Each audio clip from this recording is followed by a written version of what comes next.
আবির কেউ কোনোদিন কল্পনাও করেনি। এ তো সেদিন বিকেলবেলা ভার্সিটি শেষ করে প্রিয়াঙ্কা বাসায় আসছিল। তখনই হঠাৎ কিছু ছেলে পেলে তার পথ আটকে দাঁড়ায়। প্রিয়াঙ্কা সবসময়ই একা একা ভার্সিটিতে যাওয়া আসা করত, যদিও তার বাবা তার জন্য ড্রাইভার রেখে দিয়েছিল। কিন্তু প্রিয়াঙ্কা একজন মানুষকে তার সঙ্গে নিয়ে ঘোরাঘুরি করবে এটা পছন্দ করতো না। তাছাড়া সে নিজেও গাড়ি ড্রাইভিং করতে জানতো, আর সেজন্য সে সবসময় একা একাই গাড়ি নিয়ে বের হতো। কয়েকটা ছেলে প্রিয়াঙ্কার গাড়ির সামনে এসে দাঁড়ায়, আর এটা থেকে প্রিয়াঙ্কা গাড়ি দাঁড় করিয়ে গাড়ি থেকে নেমে আসে আর তাদেরকে বলে, কি ব্যাপার, কি হয়েছে? আপনারা আমার গাড়ির সামনে এসে দাঁড়িয়ে আছেন কেন? তোকে একটু আদর করব তাই। আরে, এসব আপনি কি বলছেন? আপনার কি মাথা খারাপ হয়ে গেছে নাকি? না, আমার মাথা একদম ঠিক আছে। আর এই সব কিছুর জন্য কে দায়ী জানিস? আশ্চর্য ব্যাপার, যেখানে আমি আপনাকেই চিনি না, আর আপনার এই কৃতকর্মের পেছনে কে দায়ী থাকবে সেটা আমি জানবো কি করে? প্লিজ, আপনার আমার পথ থেকে সরে দাঁড়ান, আমাকে বাসায় যেতে হবে। মামুনি, বাসায় তো অবশ্যই যাবে, কিন্তু তার আগে আমরা তোমার একটু আদর করে দেব, তারপরই তুমি যাবে। এই বলে তখনই রাফি তার সঙ্গে থাকা ছেলে পেলেদের প্রিয়াঙ্কাকে তুলে নিতে বলে। রাফির আদেশ পাওয়া মাত্রই ওই ছেলেগুলো আর এক মুহূর্তও দেরি না করে প্রিয়াঙ্কাকে তাদের গাড়িতে তুলে নেয়, আর সঙ্গে সঙ্গে প্রিয়াঙ্কার মুখ চেপে ধরে। তারা সেখান থেকে প্রিয়াঙ্কাকে নিয়ে সোজা একটা বাংলো বাড়িতে চলে গেল। আর তারপর যা হলো তা না বলাই ভালো। প্রিয়াঙ্কার যখন জ্ঞান ফিরে আসলো, তখন সে নিজেকে হসপিটালের বেডে আবিষ্কার করলো।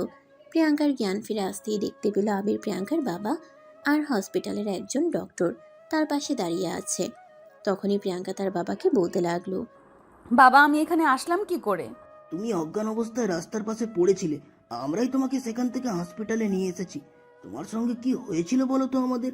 তুমি তো গাড়িতে করে ভার্সিটি থেকে বাড়িতে আসো, কিন্তু আজ হঠাৎ তোমার সঙ্গে এইরকম কেন হলো? প্রিয়াঙ্কা তখন আর কোনো কথাই বলছে না, চুপচাপ কান্না করছে। তখনই আবির প্রিয়াঙ্কার বাসায় গিয়ে বসে আর তারপর প্রিয়াঙ্কার মাথায় হাত বুলিয়ে দিতে দিতে বলতে থাকে, কি হলো প্রিয়াঙ্কা, তুমি কোনো কথা বলছো না কেন? এভাবে চুপচাপ বসে আছো কেন? আমরা তোমাকে কিছু জিজ্ঞাসা করেছি, তুমি প্লিজ আমাদের কথার উত্তর দাও। কি উত্তর দিব তোমাদের? আমি তো নিজেই ভেবে পাচ্ছি না যে তোমাদেরকে কি বলবো। কেন, কি হয়েছে তোমার সঙ্গে?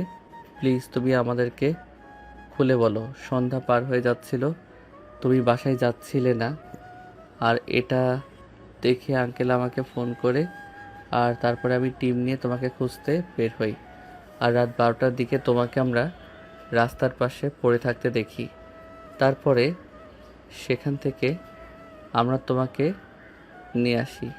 তোমার নিশ্চয়ই এত করে আমাকে মেডিকেল চেক আপ করিয়েছো, তাহলে তো বুঝেই গেছে।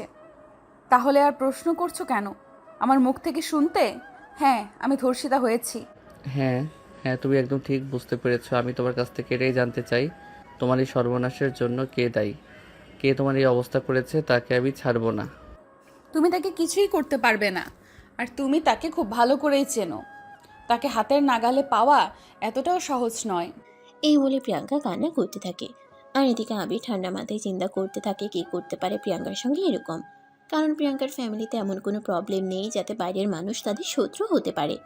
তাছাড়া প্রিয়াঙ্কার বাবা খুব সহজ সরল একজন মানুষ।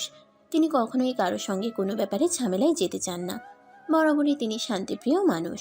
তখনই হঠাৎ করে আবিরের মনে পড়ে যায় রাফির কথা। কারণ রাফি একমাত্র মানুষ যে কিনা তাকে বলেছিল সে আবিরের ক্ষতি করেই ছাড়বে। কিন্তু ক্ষতিটা যে এভাবে করবে এটা আবির কোনোদিন কল্পনাও করেনি। আবির হয়তো মনে মনে ভেবেছিল রাফি যদি তার ক্ষতি করতেও চায় তাহলে হয়তো আবিরের কিংবা তার ফ্যামিলির, কিন্তু সেটা প্রিয়াঙ্কা পর্যন্ত পৌঁছে যাবে এটা আবির ভাবতেই পারেনি। তাই আবির প্রিয়াঙ্কাকে বলে, প্রিয়াঙ্কা প্লিজ তুমি নিজেকে সামলাও। আমি ওই শুয়োরের বাচ্চাকে কোনোভাবেই ছাড়বো না, ওকে আমি দেখে নিব। কারোর কোনো কিছু করার কোনো প্রয়োজন নেই। আমার সঙ্গে যেটা হওয়ার সেটা হয়ে গেছে। আমার জন্য আর কোনো ঝামেলায় যাওয়ার কোনো প্রয়োজন নেই।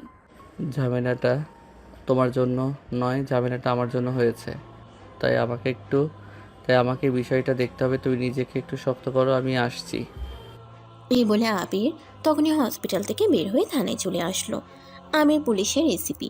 আবির থানায় বসে বসে ভাবতে লাগলো রাফি এটা কিভাবে করতে পারলো, পারবেই না বা কেন।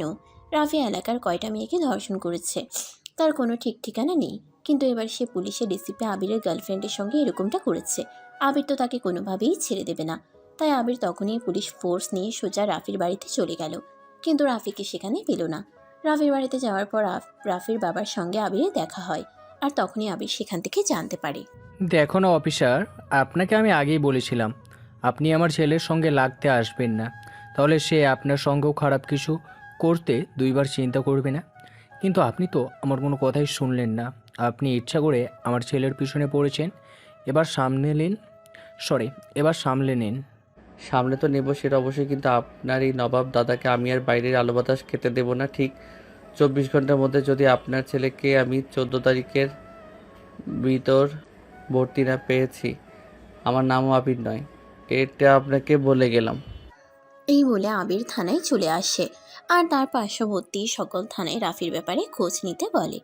আবিরকে বেশি সময় নিতে হলো না।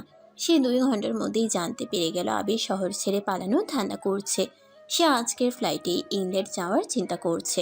কিন্তু আবিরকে আদৌ থাকে যেতে দেবে তো? ভিউয়ার্স, চলুন দেখা যাক কি হয়। আবির রাফির ব্যাপারে জানতে পারার পর সোজা ঢাকা এয়ারপোর্টে চলে আসে আর অপেক্ষা করতে থাকে কতক্ষণে রাফি এসে সেখানে পৌঁছাবে। কারণ বাইরে থেকে অ্যারেস্ট করা এতটাও সহজ হবে না। কিছুক্ষণের মধ্যেই রাফি সেখানে চলে আসে, কিন্তু তাকে চিনতে পারাটা অতটাও সহজ ছিল না। কারণ লম্বা জ্যাকেট, সে সঙ্গে মুখে দাঁড়িয়ে আর মাথায় ক্যাপ, চারপাশে বারবার টাকা ছিল। তার এমন মনোভাব দেখে আমির বুঝে গিয়েছিল এটাই রাফি, কারণ চোরের মন সবসময় পুলিশ পুলিশ থাকে। আমির পেছন থেকে গিয়ে রাফির কাঁধে হাত রাখে আর বলতে থাকে, তুই আর পালাতে পারবি না, তোকে এখনই আমি শ্বশুর বাড়ি নিয়ে যাব। এসিপি আমাকে ছেড়ে দে, তা না হলে এখন তোর সঙ্গে যেটা হয়েছে ভবিষ্যতে তোর সঙ্গেও এর চাইতেও আরও খারাপ হবে। তুই আমার সাথে আর খারাপ কি করবি, সেটার জন্যই তো আমি এখানে এসেছি। আমি সেটাই দেখতে চাই। এই বলে তখনই আবির রাফির হাতে হাত করা পরিয়ে দেয় আর তাকে নিয়ে সোজা থানায় চলে আসে। এদিকে প্রিয়াঙ্কাকে হসপিটাল থেকে রিলিজ করা হয়েছে। তার বাবা তাকে নিয়ে বাসায় চলে এসেছে। আর তারপর এই আবির প্রিয়াঙ্কাদের বাসায় আসে প্রিয়াঙ্কার সঙ্গে দেখা করার জন্য। প্রিয়াঙ্কা নিজের রুমের ব্যালকনিতে বসে আছে। আবির তার সামনে এসে বসে আর বলতে থাকে, ওকে তো আমি 14 শিকের ভিতর ভরে রেখেছি, এবার ওর নামে এমন মামলা দেব ও কেন ওর 14 পুরুষ চেষ্টা করলেও জেলের বাইরে আসতে পারবে না।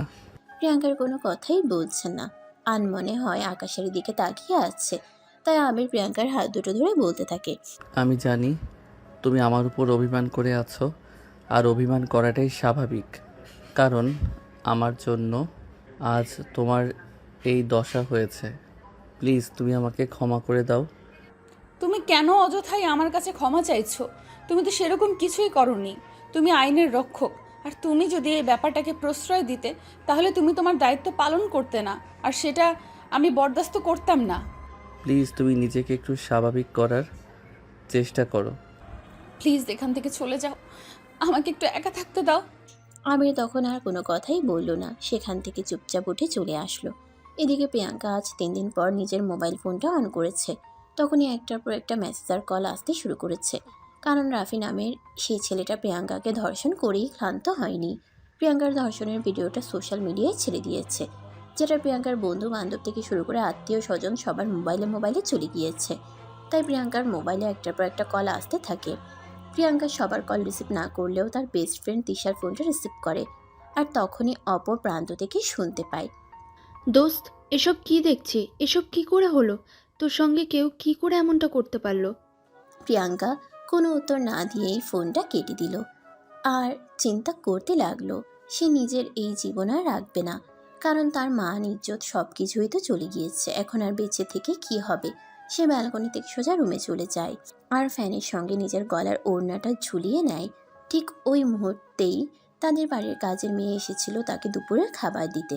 প্রিয়াঙ্কাকে এই অবস্থায় থেকে সে চিৎকার শুরু করে আর প্রিয়াঙ্কার বাবাকে ডেকে নিয়ে আসে। সাহেব, ও সাহেব, তাড়াতাড়ি আসেন, ম্যাডাম কি করতেছে দেখে আসেন। আরে ভাই, সব থেকে কি করছিস? তোর কি মাথা খারাপ হয়ে গেছে নাকি? হ্যাঁ, আমার মাথা খারাপ হয়ে গেছে। আমি এই মুহূর্তে কি দেখাবো? সবাই জেনে গেছে আমি ধর্ষণ হয়েছি। আমি নিজের জীবন রাখতে চাই না। প্লিজ আমাকে ছেড়ে দাও। হ্যাঁ, সবাই এটা জানে তুমি ধর্ষণ হয়েছ, আর এটাও জানে যে কেউ ইচ্ছা করে ধর্ষণ হয় না। এখানে তোমার কোনো দোষ নেই, তুমি কোন অপরাধ করনি। যে তোমাকে ধর্ষণ করেছে সেই অপরাধী, আর আইন তাকে শাস্তি দিবেই। কে কী করবে না করবে সেই ব্যাপারে আমার কোনো আগ্রহ নেই। আমি এই জীবন রাখবো না, এটাই শেষ কথা। প্লিজ তোমরা আমাকে ছেড়ে দাও। এই কথা বলে প্রিয়াঙ্কা কান্নাকাটি করতে শুরু করে। আর তখনই প্রিয়াঙ্কার বাবা কোনো উপায়ান্তর না দেখতে পেয়ে আবিরকে ফোন করেন। আর আবির প্রিয়াঙ্কার বাবার ফোন পেয়ে মুহূর্তের মধ্যে সেখানে ছুটে আসে। প্রিয়াঙ্কাকে এই অবস্থায় দেখে আবির বলতে থাকে, প্রিয়াঙ্কা, তুমি কি সত্যিই পাগল হয়ে গেছো? আমি তো আছি, আঙ্কেল তো আছে। আমরা অবশ্যই অপরাধীকে তার সর্বোচ্চ শাস্তি দেব এবং তোমাকে আবারও স্বাভাবিক জীবনে ফিরিয়ে নিয়ে আসব। তুমি একটু আমাদের উপরে ভরসা রাখো। আমি ভরসা রেখে কী করব বলো? আমি কিভাবে একটা স্বাভাবিক জীবনে ফিরে আসব? আমি যতই চেষ্টা করি না কেন স্বাভাবিক জীবনে ফিরে আসার জন্য, সুস্থভাবে বেঁচে থাকার জন্য, কিন্তু এই সমাজ কোনো দিন আমাকে সেটা করতে দেবে না। কারণ সমাজের মুখে আমি এখন একটা ধর্ষিতা মেয়ে। আমি সমাজের ধারণা বদলে দেব। তুমি ইচ্ছাকৃত ধর্ষণ হওনি। যে তোমাকে ধর্ষণ করেছে সেই অপরাধী, আর তাকে কঠোর থেকে কঠোরতার শাস্তির ব্যবস্থা আমি করব।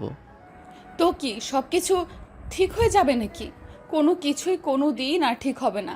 প্লিজ তুমি এখান থেকে চলে যাওয়ায় কখনো আমার সামনেও এসো না। এই বলে প্রিয়াঙ্কা আবারও কান্না করতে থাকে।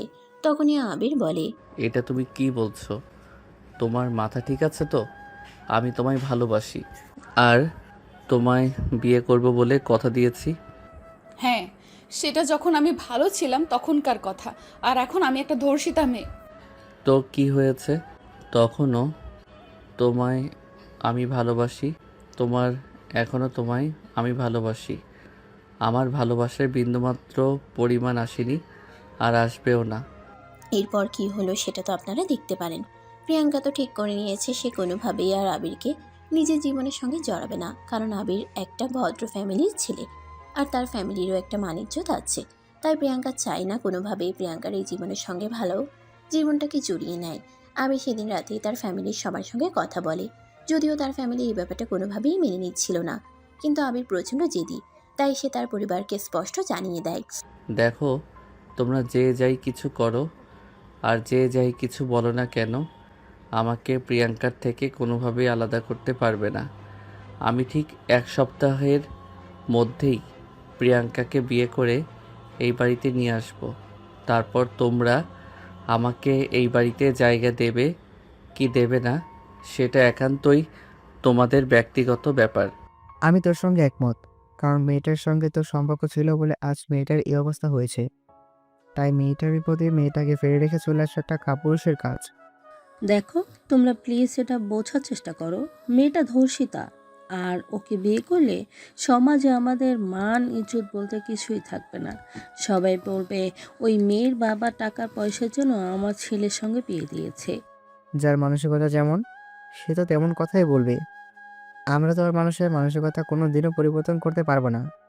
হ্যাঁ আব্বু, তুমি একদম ঠিক কথাই বলেছ। আর মানুষের মানসিকতা প্রয়োজন করারও আমাদের কোনো প্রয়োজন নেই। আমরা ভালো থাকতে পারলেই হলো।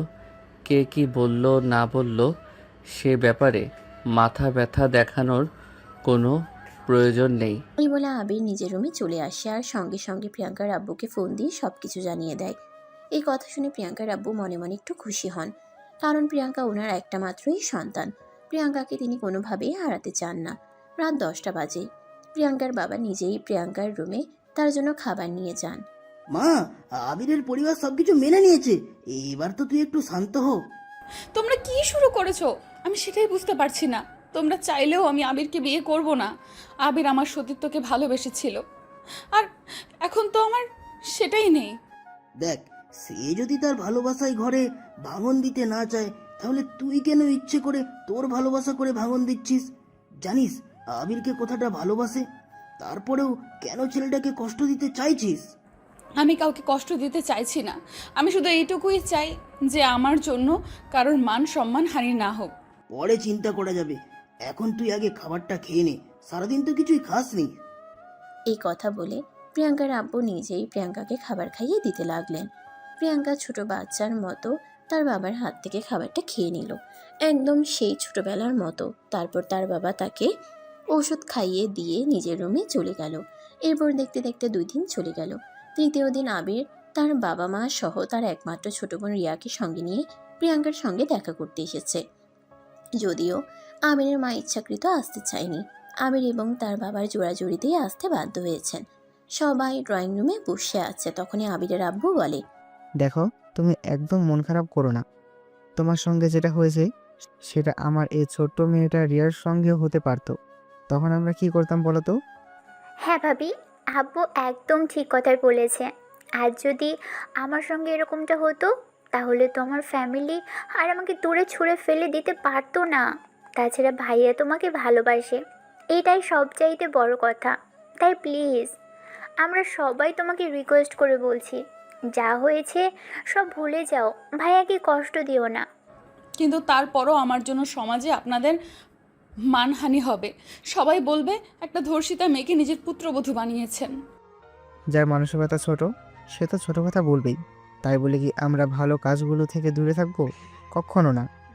আর এর মধ্যে সবচেয়ে বড় কথা, আবির তোমাকে ভালোবাসে, আর ভালোবাসার মধ্যে কখনো লোকের কথা ঢোকাতে হয় না। এরপর আবিরের বাবা প্রিয়াঙ্কার বাবার সঙ্গে কথা বলেন। আবিরের বাবা বলেন, বিআই সাহেব, আপনার যদি কোনো সমস্যা না থাকে তাহলে আমি আজই আমার বৌমাকে আমার বাড়িতে নিয়ে যেতে। এটা তো আরো ভালো কথা। এতে আমার কোনো সমস্যা থাকতে যাবে কেন? কারণ আমার বাড়িতে মেয়েটা সারাক্ষণ একা একা থাকে আর এই সব কিছু নিয়ে দুশ্চিন্তা করে। আপনার বাড়িতে গেলে মানুষজন পাবে, তাদের সঙ্গে গল্পগুজব করবে। আমার মেয়ে আলহামদুলিল্লাহ ভালোই থাকবে। তাহলে তো খুবই ভালো হয়। আমার একজন পরিচিত অ্যাডভোকেট আছে, আমি এখনই ওকে এখানে ডেকে নিয়ে আসছি আর আমার বৌমাকে আমার বাড়িতে নিয়ে যাওয়ার ব্যবস্থা করছি।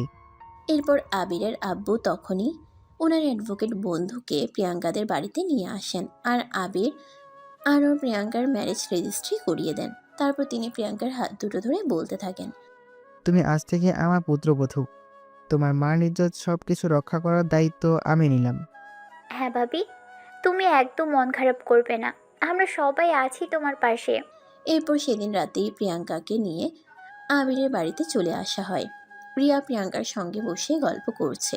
তখনই আবির সেখানে আসে। রিয়া আবিরকে দেখে রুম থেকে বের হয়ে চলে যায়। রিয়া চলে যাওয়ার পর আবির রুমের দরজাটা লাগিয়ে দেয় আর প্রিয়াঙ্কার পাশে এসে বসে। প্রিয়াঙ্কা আবিরকে দেখে কিছুটা নড়ে চড়ে বসে। আর তখনই আবির প্রিয়াঙ্কার হাতে একটা শপিং ব্যাগ তুলে দিয়ে বলতে থাকে, আমাকে ক্ষমা করো, তোমাকে লাল বেনারসি পরিয়ে এই বাড়িতে নিয়ে আসার কথা থাকলেও আজ পরিস্থিতির কারণে তোমাকে খালি হাতেই এই বাড়িতে নিয়ে আসতে হলো। তো কি হয়েছে? এখানে তোমার জন্য একটা ছোট্ট গিফট আছে, খুলে দেখো, আশা করি ভালো লাগবে। প্রিয়াঙ্কা তখন আবিরের হাত থেকে শপিং ব্যাগটা নিয়ে দেখতে থাকে ভিতরে কি আছে। ব্যাগের ভিতর একটা নীল শাড়ি, সেই সঙ্গে কিছু জুয়েলারি। তখনই আবির প্রিয়াঙ্কাকে বলতে থাকে, লাল বেনারসিতে লাল বেনারসিতে তো তোমাকে দেখা হলো না, এখন প্লিজ আমার জন্য একটু এই শাড়িটা পরে আসো, তোমায় দেখব। প্রিয়াঙ্কার কখনো কোনো ইচ্ছা না থাকা সত্ত্বেও আবিরের জন্য সে ওয়াশরুম থেকে শাড়িটা পরে আসলো। প্রিয়াঙ্কা আবিরের সামনে দাঁড়িয়ে আছে। তখনই আবির প্রিয়াঙ্কাকে নিয়ে ড্রেসিং টেবিলের আয়নার সামনে চলে গেল। পিছন থেকে প্রিয়াঙ্কার মাথায় শাড়ির আঁচলটা দিয়ে ছোট্ট একটা ঘুমটা দিয়ে বলতে লাগলো, অনেক সুন্দর লাগছে আমার রাঙা পরি বউটাকে। তুমি আমাকে পাম দিচ্ছ তাই না? তুমি আমার কে হও? এতদিন তোর গার্লফ্রেন্ড ছিলাম আর এখন তোমার বউ। তাহলে আমি তোমাকে কেন পাম দিব বলো তো? পাম তো গার্লফ্রেন্ডকে দিতে হয়। এই বলে আবির তার প্যান্টের পকেট থেকে ছোট্ট একটা প্যাকেট বের করে আর সেটা থেকে প্রিয়াঙ্কার জন্য একটা ডায়মন্ডের আংটি বের করে। সেটা প্রিয়াঙ্কার হাতে পরিয়ে দিয়ে বলে, আজকের দিনটা যদিও খুব স্পেশাল হওয়ার কথা ছিল, কিন্তু স্পেশাল বানাতে পারলাম না। তবে এই নাও তোমার জন্য ছোট্ট উপহার। ভবিষ্যতে তোমাকে আরও ভালো কিছু দিয়ে খুশি করার চেষ্টা করব। এই বলে আবির প্রিয়াঙ্কার হাতে আংটিটা পরিয়ে দেয়। প্রিয়াঙ্কা মুচকি মুচকি হাসতে থাকে। এটা দেখে আবির বলতে থাকে, কি হলো, তুমি এভাবে মুচকি মুচকি হাসছো কেন? তোমাকে দেখে হাসতে ইচ্ছে করছে, তো কি করব বলো? জানো, তোমাকে মুচকি হাসিতে অনেক সুন্দর লাগে। আবার তুমি আমাকে পাম দিচ্ছ? ধুর, আমি তোমাকে কেন পাম দেব? যাও বিছানার উপর গিয়ে বসো। আমি তোমার জন্য তোমার পছন্দের বিরিয়ানি নিয়ে এসেছি। আজ তোমাকে আমি নিজের হাতে খাইয়ে দিব। এই বলে আবির প্রিয়াঙ্কাকে নিজের হাতে খাইয়ে দেয়। আর তারপর সে প্রিয়াঙ্কাকে বলে, যাও ঘুমিয়ে পড়ো, আমাকেও ঘুমাতে হবে, কারণ সকালে আমার আবার অফিসে যেতে হবে। প্রিয়াঙ্কা তখন আর কোনো কথা না বলে বিছানায় এসে শুয়ে পড়ে। এদিকে আবিরও হাত মুখ ধুয়ে ফ্রেশ হয়ে এসে প্রিয়াঙ্কাকে জড়িয়ে ধরে ঘুমিয়ে পড়ে। এরপর দিনগুলো ভালোই যাচ্ছিল। দেখতে দেখতে প্রায় 6 মাসের মতো সময় চলে যায়। ইতিমধ্যে প্রিয়াঙ্কা অনেকটাই সুস্থ জীবনে ফিরে এসেছে। তার জীবনে ঘটে যাওয়া ঘটনাটা ভুলতে শুরু করেছে। তাই আবির তাকে আবারও ভার্সিটিতে যাওয়ার কথা বলে। এই কথা শুনে প্রিয়াঙ্কা বলতে থাকে, আমি ঠিক করেছি, আমি আর পড়াশোনা করব না। এখন আমি সংসার নিয়েই ব্যস্ত থাকবো, কারণ আমি বাইরে গিয়ে চাকরি বাকরি কিছুই করতে চাই না। দেখো, তুমি আমার বিয়ে করা বউ, তুমি বাইরে গিয়ে চাকরি করো, এটা আমিও চাই না। কিন্তু তারপরেও তুমি একজন ভালো স্টুডেন্ট, পড়াশোনাটা তোমার শেষ করা উচিত। আর আমি বললাম তো আমি আর পড়াশোনা করতে চাই না, প্লিজ। তারপরও তুমি আমাকে জোর কেন করছো? আমি তো সেটাই বুঝতে পারছি না। আরে আমি তোমাকে জোর কেন করব? আমি তো শুধু তোমায় বললাম যে তুমি ছাত্রী হিসেবে যথেষ্ট ভালো, তাই তোমার উচিত অনার্সটা অন্তত কমপ্লিট করা। বাদ দে ভাইয়া, ভাবি যখন পড়াশুনো করতে চায় না তখন তাকে আর জোরাজুরি করিস না। সে যেভাবে ভালো থাকতে চায় সেভাবেই থাকুক ভালো। আচ্ছা ঠিক আছে, তুমি যখন পড়াশোনা করতে চাও না তখন আমি তোমাকে আর এই ব্যাপারে কোনো জোর করব না। তোমার যেটা ভালো মনে হয় তুমি সেটাই করো। তখনই সেখানে আবিরের আম্মু এসে পৌঁছায়। আবিরের আম্মু ইদানিং প্রিয়াঙ্কাকে ভালোবেসে ফেলেছে। তিনি এখন আর ওইসব কিছু নিয়ে চিন্তা করেন না। এখন তিনিও এটাই মনে করেন এটা জাস্ট একটা অ্যাক্সিডেন্ট এবং এটা আবিরের জন্যই হয়তো হয়েছে। আবিরের আম্মু তখন প্রিয়াঙ্কাকে বলতে থাকেন, ঠিক আছে বৌমা, তোমাকে পড়াশোনা করতে হবে না, কিন্তু একটা রিকোয়েস্ট করতে চাই তোমাকে, রাখবে তো? হ্যাঁ আম্মু, অবশ্যই, কেন নয়। বৌমা, আমি চাই এখন আমাদের সংসারে ছোট্ট একটা প্রিয়াঙ্কা আসুক। এটা শুনে আবির আর আবিরের ছোট বোন লজ্জায় সেখান থেকে চলে গেল। প্রিয়াঙ্কা তখন মাথা নিচু করে দাঁড়িয়ে আছে। আবিরের আম্মু প্রিয়াঙ্কার একদম সামনে গিয়ে দাঁড়ায়। তারপর প্রিয়াঙ্কার কাঁধে হাত রেখে বলে, দেখো বৌমা, যখন তুমি ঠিক করে নিয়েছো পড়াশোনা করবে না, সংসার করবে, তাই আমি বলি কি এখন একটা বাচ্চা নিয়ে নাও। কারণ আমি সারাদিন অফিস থেকে, রিয়াও বড় হয়ে যাচ্ছে, তা কেউ হয়তো 2-1 বছর পর রিয়া দিতে হবে। তারপর তো তুমি বাড়িতে একাই থাকবে, একা একা কি সময় কাটবে তোমার? আমার যা বলার আমি বললাম, এখন বাকিটা তুমি ভেবে নাও। এই বলে আবিরের আম্মু সেখান থেকে চলে গেল। এদিকে সেদিন রাতের বেলা প্রিয়াঙ্কার আম্মু বসে বসে অপেক্ষা করছিল আবিরের জন্য। আবির একটা জরুরি কাজে বাইরে গিয়েছিল, তাই আসতে একটু দেরি হয়ে গেল। আবির বাসায় আসে তখন রাত আনুমানিক 11টার কাছাকাছি বাজে। আবির রুমে যেতেই প্রিয়াঙ্কা রুমের দরজাটা বন্ধ করে দেয়। এটা দেখে আবির বলতে থাকে, কি ব্যাপার, তুমি এভাবে রুমের দরজাটা বন্ধ করে দিলে কেন? তো কি সারা রাত রুমের দরজা খোলা রাখবো নাকি? সেটা আমি কখন তোমাকে বললাম? আমি তো শুধু এটাই বললাম যে সবেমাত্র রুমে আসলাম আর এক্ষুনি দরজাটা বন্ধ করে দিয়েছো। হ্যাঁ করে দিয়েছি, যাও তাড়াতাড়ি ফ্রেশ হয়ে আসো। আবির তখন প্রিয়াঙ্কার কথায় আর কোনো প্রতিউত্তর না করে সেখান থেকে সোজা ওয়াশরুমে চলে যায়। আর তারপর ফ্রেশ হয়ে এসে বিছানায় বসে। ঠিক তখনই প্রিয়াঙ্কা আবিরের সামনে এসে দাঁড়ায়। আবির এতক্ষণ ধরে প্রিয়াঙ্কাকে খেয়াল করেনি। এবার সে প্রিয়াঙ্কার দিকে ফিরে তাকায়। প্রিয়াঙ্কাকে আজ সত্যি এক অন্যরকম সুন্দরী লাগছে। তাছাড়া প্রিয়াঙ্কা আজ একটু হালকা সাজগোজও করেছে। এটা দেখে আবির প্রিয়াঙ্কাকে বলতে থাকে, কি ব্যাপার ম্যাডাম, বিষয়টা কি? আমি তোকে কিছুই বুঝতে পারছি না। আপনি কি মনে মনে কিছু পরিকল্পনা করেছেন নাকি? করলাম, কোনো সমস্যা আছে নাকি? আরে এটা তুমি কেমন কথা বলছো? তুমি মনে মনে কোনো পরিকল্পনা করবে আর তাতে আবার কোনো সমস্যা কেন থাকতে যাবে বলো না? তুমি কি পরিকল্পনা করছো? আমিও তোমার সঙ্গে যুক্ত হতে পারি। তাই তাহলে চলো তোমাকে দেখাই। এই বলে প্রিয়াঙ্কা আস্তে আস্তে আবিরের দিকে এগিয়ে আসতে থাকে। তার চোখ দুটো নেশাময়। আবির বুঝতে পারে প্রিয়াঙ্কার কিছু একটা হয়েছে। তাই আবির প্রিয়াঙ্কাকে বলে, কি হয়েছে? তুমি এভাবে আমার দিকে এগিয়ে আসছো কেন? ওই যে তুমি বললে আমার কি হয়েছে সেটা দেখার জন্য, সেটা দেখানোর জন্যই তো আমি আসছি। প্রিয়াঙ্কা ততক্ষণে আবিরের একদম কাছাকাছি চলে এসেছে। আবির বিছানায় আর প্রিয়াঙ্কার একদম তাকে ঘেঁষে দাঁড়ায়। আবিরের মুখ ততক্ষণে প্রিয়াঙ্কার বুকের কাছাকাছি, একদম কাছাকাছি। আবির প্রিয়াঙ্কার বুকে ধরফরানির শব্দ শুনছিল। তখনই প্রিয়াঙ্কা আবিরের দুই গালে হাত রেখে তার মাথাটা একটু উঁচু করে ধরে, আর তখনই আবিরের ঠোঁটে নিজের ঠোঁট ডুবিয়ে দেয়। তাই 5 মিনিট ধরে প্রিয়াঙ্কা আবিরকে লিপ কিস করতে থাকে। আবির বুঝতে পারে প্রিয়াঙ্কার কিছু একটা হয়েছে, তাই সে এমন করছে। তাই আবির প্রিয়াঙ্কাকে বাধা দেয় না। 5 মিনিট পর প্রিয়াঙ্কা আবিরকে ছেড়ে দিয়ে পেছানায় ধাক্কা দিয়ে ফেলে দেয়। আবির এতক্ষণ ধরে সবকিছু দেখিয়ে চলেছে। প্রিয়াঙ্কা আবিরের বুকের উপর উঠে বসে। তখনই আবির বলতে থাকে, এই কি হলো তোমার? তুমি এমন করছো কেন? আমি আবার কি করলাম? আমি তো আমার স্বামীকে আদর করছি। কিন্তু আমার মনে হয় তুমি নেশা করে আছো, তোমাকে অন্যরকম লাগছে। নিজের ভালোবাসার মানুষকে আদর করতে যদি নেশা করার প্রয়োজন হয়, তাহলে আমি নেশাই করেছি। তোমার যা ইচ্ছে তুমি তাই ভাবতে পারো, তাতে আমার কিছুই যায় আসে না। এই বলে প্রিয়াঙ্কা আবারও আবিরের দিকে ঝুঁকে পড়ে আর আবিরকে আদর করতে থাকে। এদিকে আবির বুঝতেই পারছে না হঠাৎ করে প্রিয়াঙ্কার কেমনও হয়ে গেল। প্রিয়াঙ্কা তো কখনোই এমন করে না। আর এদিকে বিয়ের এতদিন হয়ে গেল আবির কখনো প্রিয়াঙ্কাকে শারীরিক সম্পর্ক করার জন্য জোর করেনি। কারণ আবির জানে প্রিয়াঙ্কা একটা ট্রমার মধ্যে দিয়ে যাচ্ছে। এটা থেকে যতদিন পর্যন্ত সে নিজে বেরিয়ে না আসছে, ততদিন পর্যন্ত কোনো ব্যাপারে তাকে জোর করা একদমই ঠিক নয়। প্রায় এভাবে আধা ঘন্টা ধরে চলতে থাকে। প্রিয়াঙ্কা পাগলের মতো আবিরকে কিস করেই চলেছে, আর আবিরের সারা শরীরে ভালোবাসার স্পর্শ এঁকে দিচ্ছে। হাজার হোক আবির একটা পুরুষ মানুষ, একটা মেয়ে আবিরকে এভাবে আদর করছে, এটা দেখে আবির নিজেকে ঠিক করে রাখবে কিভাবে।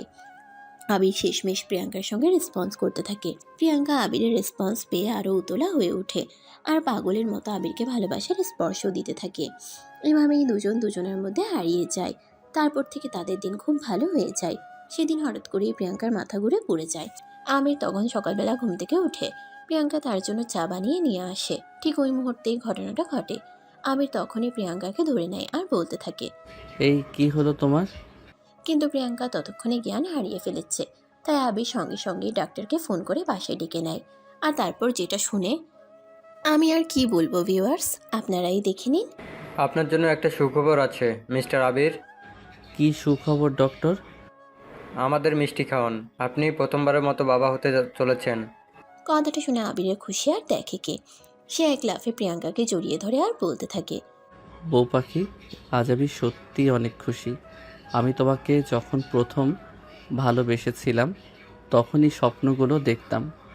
তারপর যখন তোমার সঙ্গে এত বড় একটা অ্যাক্সিডেন্ট হয়ে গেল, আমি তো ভেবেছিলাম হয়তো এগুলো কোনো দিন আমার জীবনে আসবেই না। কিন্তু আজ তুমি আমাকে আবারও সেই নতুন করে স্বপ্ন দেখার আবেগ জাগিয়ে দিয়েছো। আবিরের এই কথাগুলো শুনে প্রিয়াঙ্কার লজ্জায় আবিরের বুকে মুখ লুকিয়ে নেয়। আর এদিকে প্রিয়াঙ্কা প্রেগনেন্ট, এই খবরটা শুনে দুই পরিবারের সবাই অনেক খুশি হয়। এদিকে আবিরের বোন রিয়া, সে এই বছর অনার্স সেকেন্ড ইয়ারে পড়াশোনা করছে। ইতিমধ্যে একটা ছেলের সঙ্গে তার রিলেশন। আবির সেদিন ডিউটি শেষে ফিরছিল, তখনই দেখতে পায় তার বোন একটা ছেলের সঙ্গে রিকশায় করে কোথাও একটা যাচ্ছে। আবির তখন সেখানে আর কিছু না বলে বাসায় এসেই দেখতে পায় তার বোন ড্রয়িং রুমে বসে বসে টিভি দেখছে।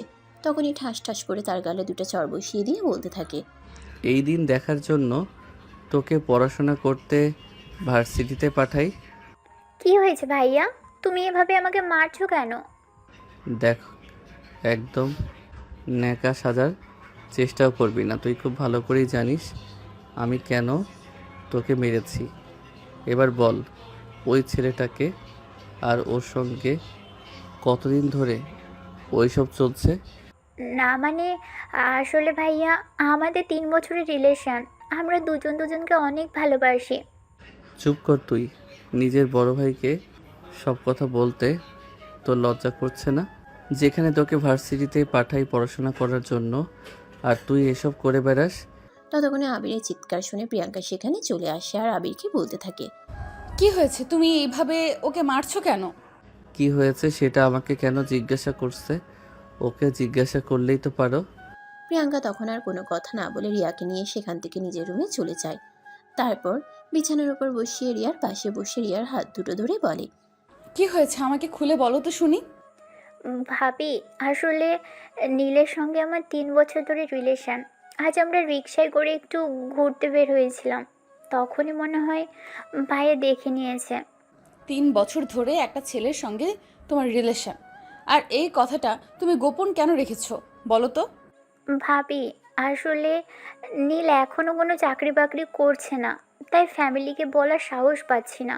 কারণ ফ্যামিলিকে এসব বিষয়গুলো জানালেই তো ফ্যামিলি বিয়ের জন্য চাপ দিতে থাকে। ঠিক আছে, কোনো ব্যাপার না। তুমি ওর ফোন নাম্বারটা আমাকে দাও, আমি নিজেই একবার ওর সঙ্গে কথা বলে দেখি ও কি বলে। আচ্ছা ঠিক আছে, এই নাও নাম্বার 01734। এই বলে রিয়া প্রিয়াঙ্কাকে মোবাইল নাম্বারটা দিয়ে সেখান থেকে চলে গেল। এদিকে রাগে ফুসফুস করতে করতে আবির রুমে প্রবেশ করে। প্রিয়াঙ্কা তার পাশে গিয়ে বসে আর বলতে থাকে, তুমি কি রিয়ার গায়ে হাত তুলে খুব ভালো করেছো? তো কি করব, ওকে ভার্সিটিতে পড়াশোনা করার জন্য পাঠাই আর ও এসব আকাম কুকাম করে বেড়াচ্ছে। এখন আর পড়াশোনা করার সময় এসব কেন করছে? তুমি মনে হয় ভুলে গেছো, তুমি যখন আমার সঙ্গে রিলেশন করতে তখন আমিও এই বয়সেই ছিলাম। তাই বলে কি তুমি ওকে প্রশ্রয় দিচ্ছ এসব করে বেড়ানোর জন্য? না দেখো, ব্যাপারটা সেরকম নয়। আমি ওকে প্রশ্রয় কেন দিতে যাব? কিন্তু আমি ওর ভাবি, ওর ভালো মন্দ বোঝার অধিকার কিন্তু আমারও রয়েছে। তুমি কি বলতে চাইছো আমি বুঝতে পারলাম না, একটু বুঝিয়ে বলো তো। আমি রিয়ার কাছ থেকে ওর বয়ফ্রেন্ড নীলের ফোন নাম্বার নিয়েছি। আমি কাল ওই ছেলের সঙ্গে দেখা করে কথা বলবো, তারপরে দেখি কি করা যায়। ঠিক আছে, তোমার যা ভালো মনে হয় তাই করো, কিন্তু চিন্তা ভাবনা করে করবে। তুমি আমাকে বিশ্বাস করো তো? এটা তুমি কেমন কথা বললে? আমি তোমাকে বিশ্বাস করবো না তো কাকে বিশ্বাস করব? তাহলে তুমি আমার উপর ভরসা রাখো, আর এই ব্যাপারটা নিয়ে তোমাকে কোনো চিন্তা করতে হবে না। যা করার আমিই করব। এখন ফ্রেশ হয়ে আসো, আমি তোমাকে খাবার দিচ্ছি। এই বলে প্রিয়াঙ্কা রুম থেকে বের হয়ে কিচেনে চলে গেল। আর এদিকে আবির কিছুক্ষণ বিছানার উপর বসে বিশ্রাম নিয়ে তারপর ফ্রেশ হতে চলে যায়। ফ্রেশ হয়ে এসে ড্রয়িং রুমে গিয়ে বসে তখনই প্রিয়াঙ্কা আবির আর তার জন্য কফি বানিয়ে নিয়ে আসে। দুজনে একসঙ্গে বসে কফি খায় আর আড্ডা দিতে থাকে। এর পরের দিন প্রিয়াঙ্কা নীলের নাম্বারে ফোন দেয়। 2বার রিং হতেই নীল ফোনটা রিসিভ করে। আসসালামু আলাইকুম, কে বলছেন? ওয়ালাইকুম আসসালাম। আমাকে তুমি চিনবে না, কারণ আজকের আগে কখনো তোমার সঙ্গে আমার কথা হয়নি। আমি রিয়ার ভাবি।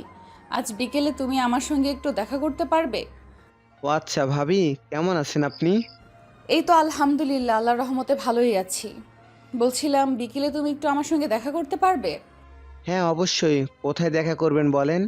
আমি তোমাকে একটা কফি শপের অ্যাড্রেস মেসেজ করে দিচ্ছি, তুমি ওখানেই চলে এসো। তোমার সঙ্গে আমার একটু জরুরি কথা আছে। এই বলে প্রিয়াঙ্কা ফোনটা কেটে দেয় আর নীলকে একটা কফি শপের অ্যাড্রেস মেসেজ করে দেয়। বিকেলে যথাসময়ে প্রিয়াঙ্কা সেখানে পৌঁছে যায়। প্রিয়াঙ্কা সেখানে পৌঁছে দেখতে পায় নীল তার জন্য আরও আগে থেকেই অপেক্ষা করছে। রিয়া নীলের একটা ছবি প্রিয়াঙ্কাকে দেখিয়েছিল, তাই নীলকে খুঁজে পেতে প্রিয়াঙ্কার খুব একটা কষ্ট হয়নি। প্রিয়াঙ্কা আর নীল দুজন সামনাসামনি বসে আছে, কেউ কোনো কথা বলছে না। প্রিয়াঙ্কা খুঁচিয়ে খুঁচিয়ে নীলকে দেখছে। বেশ কিছুক্ষণ পর সে নিজেই নীরবতা ভেঙে বলে, তুমি কি রিয়াকে বিয়ে করবে বলে তার সঙ্গে সম্পর্কে আছো, নাকি অন্য কিছু? প্রিয়াঙ্কার হঠাৎ এমন প্রশ্নে কিছুটা বিচলিত হয়ে পড়ে নীল, আর তারপর নিজেকে একটু সামলে নিয়ে বলতে থাকে, দেখুন, আমরা একে অপরকে ভালোবাসি আর দুজন সারা জীবন একসঙ্গে থাকবো বলেই রিলেশনে এসেছি। তাহলে লুকিয়ে কেন প্রেম করছো? ফ্যামিলিকে জানিয়ে দাও আর রিয়াকে বিয়ে করে তোমাদের বাড়িতে নিয়ে যাও। তখন নীল বলতে থাকে, না মানে আসলে ভাবি, আমি এই বছরই অনার্স কমপ্লিট করেছি, চাকরির জন্য ঘুরছি, কিন্তু কোথাও চাকরি পারছি না। বাবা মায়ের বেকার ছেলে। আমার ফ্যামিলির আর্থিক অবস্থাও অতটা ভালো নয় যে আমি কোনো চাকরি বাকির না করেই আমার বউকে কিছু একটা করে খাওয়াতে পারবো। কাল রিয়াকে নিয়ে কোথায় গিয়েছিলে? ওর ভার্সিটির পাশে একটা পার্ক আছে, ওখানে বসে দুজন গল্প করছিলাম। ওকে নিয়ে দূরে কোথাও ঘুরতে যেও না। না মানে আসলে ভাবি, আমি ফ্যামিলি থেকে সেরকম হাত পড়েছের জন্য টাকা পাই না, সেটা আপনাকে বললাম। আমি মধ্যবিত্ত ফ্যামিলির ছেলে, তাই গার্লফ্রেন্ড নিয়ে লং ট্যুর দেওয়ার মতো অ্যাবিলিটি আমার হয়ে ওঠে না। তাহলে এখন কি নিয়ে চিন্তা করছো, কি করবে? চাকরির জন্য বিভিন্ন জায়গায় ইন্টারভিউ দিয়ে যাচ্ছি, কিন্তু চাকরিটা হচ্ছে না, তাই একটু টেনশনে আছি। আমি যদি তোমাকে ছোটোখাটো একটা ব্যবসার ব্যবস্থা করে দিই তাহলে সেটা করবে? কেন করব না? অবশ্যই করব। কিন্তু ভাবি, সমস্যা হলো ব্যবসা করতে হলে একটু মূলধন প্রয়োজন, যেটা আমার হাতে নেই। সেই ব্যবস্থা আমি তোমাকে করে দেব, বলো তুমি করবে কি না? কিন্তু ভাবি, আপনি এত টাকা কোথায় পাবেন? আপনার হাজবেন্ড মানে রিয়ার বড় ভাই একজন পুলিশ অফিসার এবং একজন সৎ ন্যায় পুরায়ণ পুলিশ অফিসার। উনি নিশ্চয়ই মাসে লাখ টাকা ইনকাম করে না? হ্যাঁ, তুমি একদম ঠিক কথাই বলেছ। আমার হাজবেন্ড একজন সৎ এবং ন্যায়পরায়ণ পুলিশ অফিসার। তিমি মাছের লাখ টাকা ইনকাম করে না, কিন্তু আমার বাবার টাকা পয়সা অর্থ সম্পদ কোনো কিছুরই অভাব নেই। বাবার অবর্তমানে সব কিছুর একমাত্র মালিক আমি। তাই আমি তোমাকে সহযোগিতা করতে চাই। কিন্তু ভাবি, আপনি তো আমার ব্যাপারে সেরকম কিছুই জানেন না। তাহলে আপনি কেন আমাকে এতগুলো টাকা দিয়ে সহযোগিতা করবেন? যদি তখনও এমনটা হয় আমি আপনার ননদ নয় অন্য কাউকে বিয়ে করে ফেলি, তখন কি হবে? যার ঠকানোর ইচ্ছে সে ঠকাবে, সেটা যেভাবেই হোক। কিন্তু কেউ যদি কাউকে সত্যিভাবে ভালোবাসে তাহলে সে তার ভালোবাসার মানুষটাকে ঠকানোর চিন্তা কখনোই করবে না। আর সেই জন্য আমি তোমাকে এই সহযোগিতাটা করতে চাই। এখন বলো তোমার কি মতামত? ভাবি, আমার ব্যাপারে তো আমি আপনাকে বললাম। এখন আপনি আমাকে যেটা করতে বলবেন আমি সেটাই করব। কারণ এইটুকু সময় আমি আপনার সঙ্গে কথা বলে এটা বুঝতে পেরেছি যে আপনি কখনো আমার কিংবা আমাদের খারাপ হোক এটা চাইবেন না। তখনই প্রিয়াঙ্কা তার পার্স থেকে 5 লক্ষ টাকা বের করে নীলের হাতে তুলে দেয় আর তারপর বলে, এখানে 5 লক্ষ টাকা আছে, এটা তুমি নিয়ে যাও। এটা দিয়ে ছোটোখাটো একটা ব্যবসা প্রতিষ্ঠান দাঁড় করাও। আর যদি আরও টাকার প্রয়োজন হয় তাহলে তুমি শুধু আমাকে একটা ফোন দিবে। কিন্তু হ্যাঁ, এই ব্যাপারে রিয়া যেন কোনো কিছু জানতে না পারে। সে যদি তোমাকে এই ব্যাপারে জিজ্ঞাসা করে তাহলে তুমি বলবে এই পুরো টাকাটা তোমার বাবা নিজের সম্পদ বিক্রি করে তোমাকে দিয়েছে। কিন্তু ভাবি, তার সঙ্গে মিথ্যে কথা বলাটা কি ঠিক হবে? কারণ সে আমার ফ্যামিলির ব্যাপারে সব কিছুই জানে। জানলে জানুক, তাতে কি হয়েছে? সে তো আর কোনো দিন তোমার বাড়িতে গিয়ে দেখেনি তোমার বাড়িতে কি আছে না আছে। কিন্তু ভাবি, তারপরও আমার ভয় করে যদি সে কোনোভাবে আমাকে ভুল বোঝে। কারণ আমি তো তাকে সত্যিকার অর্থে ভালোবাসি। আমি চাই না সে কোনোভাবে আমাকে ভুল বুঝুক। দেখো, তোমাকে এত কিছু চিন্তা করতে হবে না। আমি তোমাকে 3 মাস সময় দিলাম। এই 3 মাসের মধ্যেই তুমি একটা কিছু করে দেখাবে, আর তারপর যা করতে হয় সব আমি করব। তোমাকে এত কিছু নিয়ে চিন্তা করতে হবে না। ঠিক আছে ভাবি, আপনি শুধু আমার জন্য দোয়া করবেন, বাকিটা আল্লাহ ভরসা। হ্যাঁ সেটাই। বাই দ্য ওয়ে, আজ তাহলে আমি আসি। এই বলে প্রিয়াঙ্কা সেখান থেকে চলে আসে। আর এদিকে দিন যেতে থাকে। নীল প্রিয়াঙ্কার দেওয়া টাকা দিয়ে একটা ব্যবসা দাঁড় করায় আর 3 মাসের মধ্যে মোটামুটি সে ভালো একটা পজিশনে চলে যায়। এদিকে রিয়া বারবার নীলকে এই ব্যাপারে জিজ্ঞাসা করে নীল এত টাকা কোথায় পেয়েছে। নীল তখন প্রিয়াঙ্কার বলা কথাটাই রিয়াকে বলে, কিন্তু রিয়া এই ব্যাপারটা কোনোভাবেই বিশ্বাস করতে পারছিল না। সে বিশ্বাস করতে পারছিল না যে তার ফ্যামিলি তাকে এতগুলো টাকা দিয়েছে। কিন্তু এই ব্যাপারটা নিয়ে সে নীলের সঙ্গে ঝামেলাও করছিল না, কারণ সে নীলকে সত্যিই ভালোবাসে। সে এটা বিশ্বাস করতে যে যাই কিছু হয়ে যাক না কেন নীল তাকে ঠকানোর চিন্তা কখনোই করবে না। এদিকে প্রিয়াঙ্কা 7 মাসের প্রেগনেন্ট। আমি সর্বক্ষণ তাকে খেয়াল রাখার জন্য বাড়িতে একটা নার্স রেখে দিয়েছে, আর সেই সঙ্গে কাজের লোক তো আছেই। প্রিয়াঙ্কাকে কখনো কোনো কাজ করতে দেয় না। এদিকে তার শাশুড়ি মা রিয়া তো আছেই, তাকে সারাক্ষণ চোখে চোখে রাখে। এদিকে প্রিয়াঙ্কার আর বসে শুয়ে খেতে ভালো লাগছে না, তাই তো সে তার শাশুড়ি আম্মুকে বলে, আম্মু, এসব আপনারা আমার সঙ্গে কি শুরু করেছেন? আমি তো এসব কিছু আর নিতে পারছি না, আমার ভালো লাগছে না। এসব তুমি কি বলছো বৌমা? এখন তোমাকে কোনো কাজ করা চলবে না। তুমি 7 মাসের আন্তঃসত্ত্বা, এখন তোমার পুরোপুরি বিশ্রামের প্রয়োজন। আম্মু, আমি সারাদিন বসে থাকতে পারছি না, আমার বোরিং লাগে। আমাকে অন্তত কিছু একটা করতে দিন। বোরিং লাগুক আর যাই লাগুক, কি হয়েছে? হ্যাঁ, কেন তুমি কোনো কাজ করতে পারবে না? কারণ তোমার পেটে আমার একমাত্র বংশধর আসতে চলেছে বলে কথা। এখন তোমাকে আমি কোনোভাবেই কোনো কাজ করতে দিতে পারি না। তার মানে আমাকে আপনারা একদম মুরগির মতো খাঁচায় বন্দি করে রাখবেন, তাই না? সে তুমি যাই মনে করো, তাই কিছু আমি কোনো রিস্ক নিতে চাই না। এভাবেই চলতে থাকে তাদের দিনগুলো। এর কিছুদিন পরেই নীল হঠাৎ করেই প্রিয়াঙ্কাকে ফোন দেয় আর বলে, আসসালামু আলাইকুম ভাবি, কেমন আছেন? ওয়ালাইকুম আসসালাম। এই তো আল্লাহর রহমতে ভালোই আছি। এবার তোমার ব্যাপারে বলো। ভাবি, আমার অবস্থা তো খুবই ভালো, ব্যবসায়ী খুব ভালো লাভ হচ্ছে। এবার বলুন কি করব। সোজা তোমার আব্বু আম্মুর সঙ্গে কথা বলো আর তাদেরকে নিয়ে আমাদের বাড়িতে আসো। ঠিক আছে ভাবি, আপনি যেমন বলবেন। এই বলে প্রিয়াঙ্কা ফোনটা কেটে দেয়। আর এদিকে পরের দিন নীল তার বাবা মায়ের সঙ্গে এ ব্যাপারে কথা বলে। তার বাবা মাকে নিয়ে আবিরদের বাড়িতে চলে আসে। সবাই ড্রয়িং রুমে বসে গল্প করছে। তখনই হঠাৎ করেই নীলের আব্বু আবিরকে উদ্দেশ্য করে বলে, দেখুন, নীল আর রিয়া দুজন দুজনকে ভালোবাসে। ওদের বিয়ের যথেষ্ট বয়সও হয়েছে, তাই আমি চাইছি ওদের বিয়ের কাজটা সেরে ফেলতে।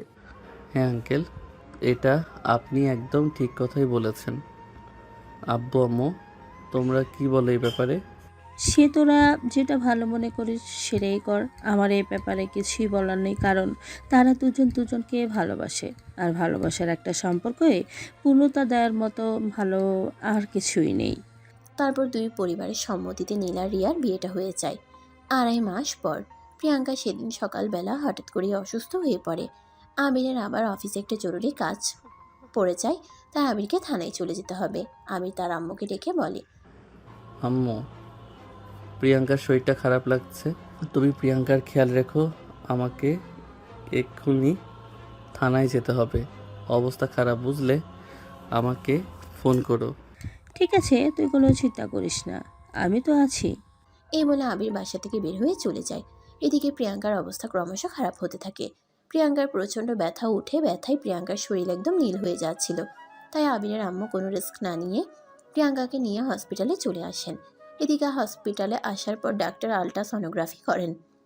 আল্ট্রাসনোগ্রাফিতে দেখা যায় প্রিয়াঙ্কার বেবি হওয়ার সময় আরও 20 দিন বাকি আছে। এখনও বেবি হওয়ার টাইম হয়নি। কিন্তু হঠাৎ করেই প্রিয়াঙ্কার এমন ব্যথা হচ্ছে কেন? ডাক্তার প্রিয়াঙ্কাকে ব্যথা কমানোর জন্য ওষুধই দেয়, কিন্তু তাতে কোনো কাজ হয় না। এদিকে ব্যথা মাথায় উঠে যায়। প্রিয়াঙ্কার অবস্থা খুব খারাপ হতে থাকে। তাই ডক্টর প্রিয়াঙ্কাকে ঢাকা মেডিকেলে রেফার করেন। ঢাকা মেডিকেলে নিয়ে আসার পর ডাক্তার জানান, দেখুন, রোগীর অবস্থা খুবই খারাপ, ইমার্জেন্সি সিজার করতে হবে। তবে সেখানে একজনেই মাত্র বেঁচে থাকবে, সেটা হয় মা নয়তো সন্তান। এখন আপনাদের সিদ্ধান্ত নেওয়ার পালা, আপনারা কাকে বাঁচাবেন। এই কথাটা শুনে আবির একদম পাগলের মতো হয়ে যায় আর বলতে থাকে, আরে ডাক্তার, এসব আপনি কি বলছেন? আপনি চিন্তা ভাবনা করে বলছেন তো? টেস্টগুলো আবার করান, প্রয়োজনে আবার চেক আপ করুন।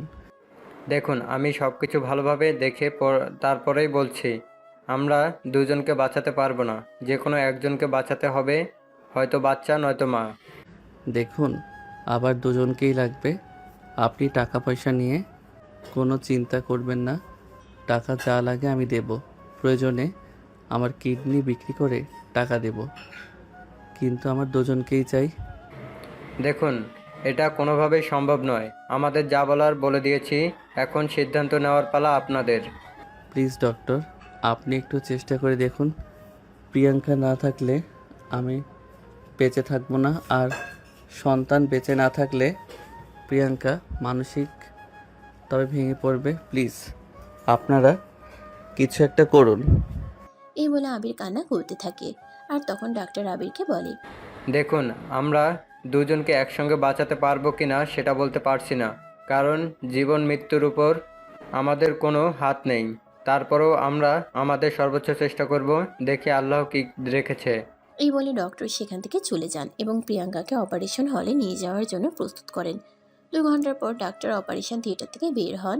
এদিকে আবির ততক্ষণে অপারেশন থিয়েটারের সামনে পায়চারি করছে আর ইউনুস পাঠ করছে।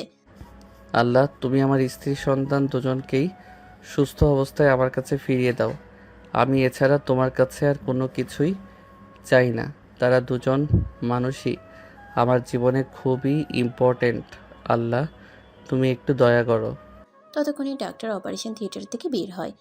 আর আবির দৌড়ে গিয়ে ডক্টরের সামনে দাঁড়ায় আর বলতে থাকে, কি হলো ডক্টর, আমার স্ত্রী সন্তান ঠিক আছে তো? ডাক্তার তখন কোনো কথাই বলে না। এটা দেখে আবির চিন্তিত হয়ে পড়ে আর ডাক্তারকে বলতে থাকে, কি হলো ডাক্তার, আপনি কোনো কথা বলছেন না কেন? আমার স্ত্রী সন্তান ঠিক আছে তো? ওরা দুজনই ভালো আছে তো? প্লিজ ডক্টর, কিছু বলুন। এভাবে চুপ করে থাকবেন না।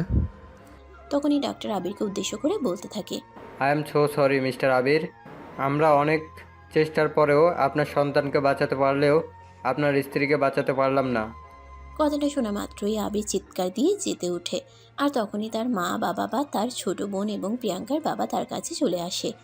আর তারাই সেই কথাটা শুনতে পায়। ইতিমধ্যে হসপিটালের ভিতরে কান্নার একটা রোল পড়ে গেছে। ঠিক তখনই প্রিয়াঙ্কাকে অপারেশন থিয়েটার থেকে বের করা হয়। আবির কান্না করতে করতে প্রিয়াঙ্কার কাছে চলে যায় আর তার হাত দুটো ধরে বলতে থাকে, প্রিয়াঙ্কা, প্লিজ তুমি আমার সঙ্গে কথা বলো। তুমি এভাবে আমাকে ফেলে চলে যেতে পারো না। তুমি আমাকে কথা দিয়েছিলে যত যাই কিছু হয়ে যাক না কেন তুমি আমার পাশে থাকবে, কখনোই আমাকে ফেলে চলে যাবে না। প্লিজ প্রিয়াঙ্কা, চোখ খোলো, আমার সঙ্গে কথা বলো। এই বলে সে চিৎকার করে কান্না করতে থাকে আর বারবার প্রিয়াঙ্কাকে ফিরে আসার জন্য বলতে থাকে। আবিরের মা তখন আবিরের কাঁধে হাত রেখে বলতে থাকে, আবির প্লিজ নিজেকে একটু শান্ত করে দেখো। আল্লাহর উপর আমরা কেউ যেতে পারি না। আল্লাহ যেটা মনে করেছেন সেটাই করেছেন। আল্লাহর ফয়সালা মেনে নিতে হবে, কারণ আল্লাহ উত্তম ফয়সালাকারী। আম্মু, এটা হতে পারে না। প্রিয়াঙ্কা এভাবে আমাকে ফেলে চলে যেতে পারে না। সে আমাকে কথা দিয়েছিল সারা জীবন আমার পাশে থাকবে, কখনো আমাকে ফেলে কোথাও যাবে না। আম্মু প্লিজ, তুমি প্রিয়াঙ্কাকে বলো আমার ডাকে সাড়া দিতে। আমি ওকে ছাড়া বেঁচে থাকতে পারবো না। ঠিক তখনই একজন নার্স আবির আর প্রিয়াঙ্কার বাচ্চাকে নিয়ে অপারেশন থিয়েটার থেকে বের হয় আর তাদের সামনে এসে দাঁড়িয়ে আবিরকে উদ্দেশ্য করে বলে, মিস্টার আবির, এই নিন আপনার সন্তান, আপনার কন্যা সন্তান হয়েছে। তখনই আগে সেখান থেকে উঠে গিয়ে নার্সের কোল থেকে নিজের সন্তানকে কোলে নেয়। আবির তার সন্তানের দিকে অপলক দৃষ্টিতে তাকিয়ে আছে। এই জন্য প্রিয়াঙ্কার ফটোকপি, চেহারা একদম মায়ের মতো হয়েছে। আবির তার মেয়ের দিকে তাকিয়ে বলতে থাকে, মারে, তোর আম্মুকে বল না জেগে উঠতে। তোর আম্মুকে ছাড়া আমি বেঁচে থাকতে পারবো না। তাকে আমি প্রচণ্ড ভালোবাসি। বল তোর আম্মুকে আমাকে ফেলে এভাবে চলে না যেতে। বারবার এই কথা বলতে থাকে আর কান্না করতে থাকে। হসপিটালে পরিবেশ থমথমে হয়ে গেছে। কেউ আবিরকে সান্ত্বনা দেওয়ার মতো ভাষা খুঁজে পাচ্ছে না, কারণ আবির প্রিয়াঙ্কাকে নিজের জীবনের চাইতে অনেক বেশি ভালোবাসে। তার এভাবে চলে যাওয়া আবিরকে একদম শেষ করে দিচ্ছে। সে কোনোভাবেই এটা মেনে নিতে পারছে না। এদিকে তখনই ছোট বাচ্চাটা কান্না করতে শুরু করে দেয়, কারণ সে পৃথিবীতে এসেছে প্রায় 2 ঘন্টার মতো হয়ে গেছে, কিন্তু এখনও মায়ের বুকের দুধ খেতে পায়নি। কারণ তার আম্মু সে পৃথিবীতে আসার আগেই পৃথিবী ছেড়ে চলে গেছে। রিয়া তখন তার ভাইয়ের কোল থেকে বাবুকে তার কোলে নেয়, তারপর নার্সকে উদ্দেশ্য করে বলে, নার্স প্লিজ বাবুর খাবারের ব্যবস্থা করুন। ওকে মায়ের দুধ তো দেওয়া যাচ্ছে না, বিকল্প কিছু ব্যবস্থা করুন। দেখুন, আমাদের হসপিটালে তো সেরকম কোনো ব্যবস্থা নেই। আমি আপনাকে একটা ফর্মুলা দুধ লিখে দিচ্ছি, আপনি প্লিজ বাইরে থেকে নিয়ে আসুন, তারপর আমি ব্যবস্থা করছি। এই বলে নার্স রিয়ার হাতে একটা কাগজ তুলে দেয় আর রিয়া সেটা নীলকে দিয়ে আনিয়ে নেয় আর বাবুকে ফিডিং করা। সেদিন রাতেই প্রিয়াঙ্কার দাহের কাজ সমাপ্ত হয়। প্রিয়াঙ্কাকে মাটির বিছানায় শুয়ে দিয়ে সবাই চলে আসে, কিন্তু আবির কোনোভাবেই প্রিয়াঙ্কাকে একা ফেলে আসতে মন চাইছিল না। সে প্রিয়াঙ্কার কবরের পাশে বসে থাকে, যেন চলে গেলেই প্রিয়াঙ্কা হারিয়ে যাবে।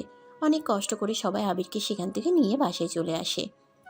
আবির ব্যালকনিতে বসে আছে আর আকাশের দিকে হা করে তাকিয়ে আছে। তখনই রিয়া তার পাশে এসে দাঁড়ায় আর বলে, ভাইয়া দেখ, বাবু একদম তার মায়ের মতো হয়েছে। রিয়ার কথায় আবির পেছন দিকে ফিরে তাকায় আর মেয়ের দিকে অপলক দৃষ্টিতে তাকিয়ে থাকে। কিছুক্ষণ পর রিয়ার কোল থেকে তার বাচ্চাকে কোলে নিয়ে বলতে থাকে, মা, আজ থেকে তুই আমার ছোট্ট পিউ। তোর মা তো আমাকে ছেড়ে চলে গেছে, তুই প্লিজ কখনো আমাকে ছেড়ে চলে যাস না। এখন থেকে তুই আমার বেঁচে থাকার একমাত্র অবলম্বন। তুই যদি তোর আম্মুর মতো আমাকে ফেলে চলে যাস তাহলে আমার মরণ ছাড়া আর কোনো উপায় থাকবে না। এই কথা বলে আবির তার মেয়েকে জড়িয়ে ধরে কান্না করতে থাকে। এদিকে দেখতে দেখতে 3 দিন চলে যায়। আজ প্রিয়াঙ্কার জন্য ছোট একটা দোয়া মাহফিলের আয়োজন করা হয়। তারপর দেখতে দেখতে 4 বছর সময় চলে যায়। ইতিমধ্যে প্রিয়াঙ্কার কথা আবির আস্তে আস্তে বলতে শুরু করেছে। পিউ এখন বড় হয়েছে, সব কথাই আলতো আলতো করে বলতে পারে, সবাইকে ডাকতে পারে, কিন্তু একটা ডাক এখনো তার মুখ থেকে বের হয়নি, সেটা হলো আম্মু। কিন্তু সেদিন হঠাৎ করেই পিউ কারো মুখ থেকে আম্মুর ব্যাপারে একটা কথা শুনে, তাই তখন আবির অফিস থেকে বাসায় আসে। তখনই পিউ দৌড়ে গিয়ে তার বাবার কোলে উঠে আর বলতে থাকে, আব্বু আম্মু কাকে বলে? মেয়ের মুখ থেকে এই কথাটা শুনে মুহূর্তের মধ্যেই আবেগপ্রবণ হয়ে পড়ে আবির আর তারপর বলতে থাকে, কেন মা, কি হয়েছে?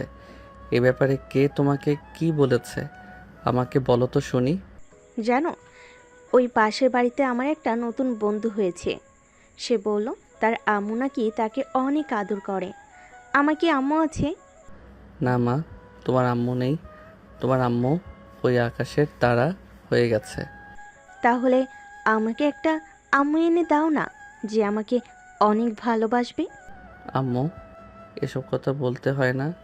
আর এসব কথা তুই কখনোই বলবে না, তাহলে কিন্তু পাপা তোমাকে বকা দেব বলে দিলাম। তোমার আম্মুর কোনো প্রয়োজন নেই। তোমার পাপা তো তোমায় অনেক ভালোবাসে আর অনেক আদর করে। তাহলে তুমি আম্মু দিয়ে কি করবে প্লিজ কখনো আর এসব কথা বলবে না। না বাবা, আমি এসব কোনো কথা শুনতে চাই না। আমার আম্মু লাগবে। প্লিজ তুমি আমাকে আম্মু এনে দাও। আম্মুর সঙ্গে আমি সারা দিন খেলা করতে চাই। আমার আম্মু আমাকে ভালোবাসবে, আমার সঙ্গে খেলা করবে। প্লিজ আব্বু। মেয়ের ওরকম বায়না শুনে আবির কিছুটা রেগে যায় আর মেয়েকে ধমক দিয়ে বলতে থাকে, তোমাকে না বললাম তুমি এসব কথা বলবে না, তারপরও কেন এসব কথা বলছো? যাও চুপচাপ গিয়ে খেলা করো। কান্না করে দেয় আর সেখান থেকে চলে যায়। এদিকে তখনই আবিরের আম্মু সেখানে চলে আসে। পিউ কান্না করছে এটা দেখে আবিরের আম্মু তাকে কোলে নেয় আর আবিরের সামনে এসে দাঁড়ায় আর তারপর বলতে থাকে, কি ব্যাপার আবির, কি হয়েছে? ওভাবে কান্না করছে কেন? আর তুই ওকে ধমক কেন দিয়েছিস? আম্মু, ওকে এসব আজে বাজে কথা কে শেখাচ্ছে? ও আমাকে বলছে ওর নাকি আম্মু লাগবে। সবার আম্মু নাকি সবাইকে অনেক ভালোবাসে, আদর যত্ন করে, সবার সঙ্গে খেলাধুলা করে। আমি ওকে কোন জিনিসটা থেকে দূরে রাখছি, কোনো আদরটা দিচ্ছি না, তারপর কেন ওর আম্মু লাগবে? আবিরের আম্মু কিছুক্ষণ চুপ করে থেকে তারপর বলতে থাকে, দেখো বাবা, প্রত্যেকটা সন্তানের এই মায়ের আদর স্নেহ ভালোবাসা পাওয়া প্রয়োজন, যেটা তোর মেয়ে পায়নি। হ্যাঁ, এটা তো সত্যিই হবে। সব সন্তানেরা তার বাবা মায়ের কাছ থেকে অনেক আদর যত্নে ভালোবাসা পায়, কিন্তু তোর মেয়ে সব পেয়ে উঠছে না, তাই হয়তো এরকম বায়না করছে। কিন্তু সে কেন এটা বুঝতে পারছে না? তার আম্মু ওই আকাশের তারা হয়ে গেছে। এখন চাইলেও আমি আর তার আম্মুকে এনে দিতে পারবো না। দেখ, তুই গর্ভধারিণী মাকে এনে দিতে পারবি না, এটা সত্যি, কিন্তু তার জন্য নতুন একটা আম্মু তো নিয়ে আসতে পারবি। তাই প্লিজ মা হিসাবে আমি তোকে রিকোয়েস্ট করছি, সারা জীবন তো আর একা একা কাটাতে পারবি না, একটা বিয়ে কর। আম্মু, আমার মেয়ের সঙ্গে সঙ্গে দেখছি তোমারও মাথা খারাপ হয়ে গেছে। তুমি জানো তুমি এসব কি বলছো?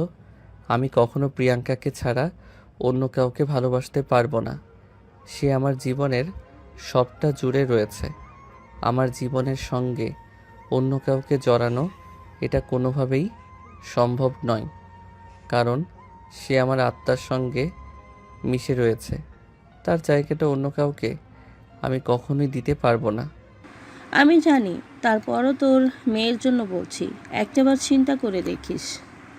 এই বলে আবিরের আম্মু আবিরের মেয়েকে নিয়ে সেখান থেকে চলে গেল।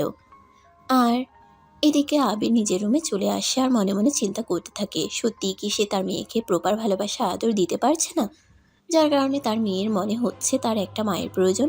কিন্তু সে তো কখনোই প্রিয়াঙ্কার জায়গাটা অন্য কাউকে দেবে না। সে প্রিয়াঙ্কাকে নিজের থেকেও অনেক বেশি ভালোবাসতো। তার ভালোবাসার জায়গাটা প্রিয়াঙ্কা ছাড়া অন্য কেউ দখল করুক এটা সে কখনোই চায় না। তাই সে চিন্তা করতে থাকে এই মেয়েকে যেভাবেই হোক মায়ের অভাব বুঝতে দেওয়া যাবে না, তাকে আরও অনেক বেশি ভালোবাসতে হবে, যাতে সে কখনোই এটা মনে না করে তার একটা আম্মুর প্রয়োজন। তাই এরপর থেকে আবির মেয়ের প্রতি আরও অনেক বেশি যত্নশীল হয়ে পড়ে আর মেয়েকে সব দিক থেকে সম্পূর্ণ ভালোবাসা দেওয়ার চেষ্টা করতে থাকে। তারপর মেয়েটা বড় হতে শুরু করে। এদিকে আবিরের বোনেরও বাচ্চা হয়েছে, তার একটা ছেলে সন্তান, বর্তমান বয়স 2 বছর। আবির আর প্রিয়াঙ্কার মেয়ে পিউ, যার বয়স এখন 5 বছর। তাই আবির ঠিক করেছে মেয়েকে এই বছর স্কুলে দেবে এবং জানুয়ারির 5 তারিখ মেয়েকে স্কুলে ভর্তি করানোর জন্য নিয়ে যায়। স্কুলের ইন্টারভিউ রুমে টিচার যখন প্রত্যেকটা বাচ্চার আইডেন্টিটি নিয়েছিল, তখন পিউ এর পালা আসে। টিচার পিউকে ডেকে নেয় আর বলতে থাকে, তোমার পরিচয় দাও। আমি পিউ, আমার বাবা আবির চৌধুরী। তোমার বাসা কোথায়? আর তোমার আম্মুর নাম বললে না যে? আমার বাসা মিরপুর 11 নম্বর সেক্টরে 201 নম্বর বাড়ি। আর আমার আম্মু তো নেই। কেন, কি হয়েছে? তোমার আম্মু কোথায় গেছে? সেটা তো আমি জানি না, কিন্তু আমার আম্মু নেই। আমি আব্বুকে অনেকবার বলেছি আমাকে আম্মু নিয়ে এসে দেওয়ার জন্য, কিন্তু আমার আব্বু এখনও আমাকে আম্মু এনে দেয়নি। প্লিজ টিচার, আপনি আমার আব্বুকে বলুন না আমার আম্মুকে এনে দিতে। ঠিক আছে, তুমি কোনো চিন্তা করো না, আমি তোমার আব্বুর সঙ্গে কথা বলবো এবং তোমার আম্মুকে এনে দেওয়ার ব্যবস্থা করব। এই বলে তিনি পিউ এর ইন্টারভিউ নেওয়া শেষ করেন এবং তারপর আবিরকে একা নিজের কেবিনে ডাকেন। পিউ টেবিল থেকে বের হয়ে চলে আসার পর টিচার আবিরের সঙ্গে কথা বলেন আর এটা জিজ্ঞাসা করেন পিউর কেন আম্মু নেই। তখন আবির টিচারকে সব কিছু খুলে বলেন। টিচার তখন বলে, সত্যি আপনার মতো প্রেমিক পুরুষ এবং স্বামী পাওয়া ভাগ্যের ব্যাপার, যে কিনা মৃত স্ত্রীকে এতটা ভালোবাসতে পারে, যে মৃত স্ত্রীর স্মৃতি নিয়ে সারা জীবন পার করে দেওয়ার মতো সিদ্ধান্ত নিতে পারে। স্যালুট আপনাকে। ভালো থাকুন আপনি, আপনার সন্তান আর আপনার ফ্যামিলি নিয়ে অনেক শুভকামনা রইল। অনেক ধন্যবাদ আপনাকে। আর এটা দোয়াতে রাখবেন যেন আমি আমার মেয়েকে আব্বু আর আম্মু দুটোরই ভালোবাসা দিতে পারি। হ্যাঁ অবশ্যই, অনেক অনেক শুভকামনা রইল। এবারে আবির মেয়েকে নিয়ে স্কুল থেকে বের হয়ে আসে। রাস্তায় গাড়ি চালাচ্ছে আর মনে মনে বলছে প্রিয়াঙ্কার কথা অনেক বেশি মনে পড়ছে।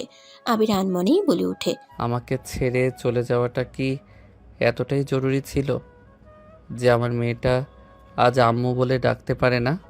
কথাটা শুনেই পাশ থেকে বলতে থাকে, কি হলো আপু, এসব কি বলছো তুমি? তুমি তো বলে আমার আম্মুর কোনো প্রয়োজন নেই, তাহলে তুমি এই কথা বলতে বলতে কান্না করছো কেন? এসব কথার বলবে না, চোখের জল মুছে নাও, তাহলে কিন্তু আমি খুব রাগ করব, বলে দিলাম। এই বলে পিউ নিজেই আবিরের চোখের পানি মুছে দিয়ে তাকে ডেকে নেওয়ার বৃথা চেষ্টা করতে থাকে।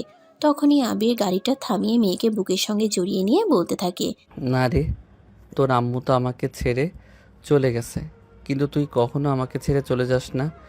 তুই যদি তোর আম্মুর মতো আমাকে ফেলে চলে যাস তাহলে আমি বেঁচে থাকতে পারবো না, সত্যি বলছি। আমি কখনো তোমাকে ছেড়ে কোথাও যাব না, তুমি আমার উপর বিশ্বাস রাখো। আমি তোমাকে অনেক বেশি ভালোবাসি আপু। I love you so much আপু। এই বলে পিও আবিরের গালে চুমু খায়। আবারও নিজের মেয়েকে তার কপালে চুমু দিয়ে আর নিজের বুকের সঙ্গে শক্ত করে জড়িয়ে ধরে বলে, আমার প্রিয়াঙ্কা চলে গেছে তো কি হয়েছে, আমার প্রিয় তো আছে, যাকে নিয়ে আমি বাকিটা জীবন স্বাচ্ছন্দ্যে কাটিয়ে দিতে পারি। আল্লাহ, তোমার কাছে শুধু একটাই চাওয়া, প্রিয়াঙ্কা যেভাবে আমাকে ছেড়ে চলে গেছে, পিউ যেন কখনোই আমাকে ছেড়ে এভাবে চলে না যায়।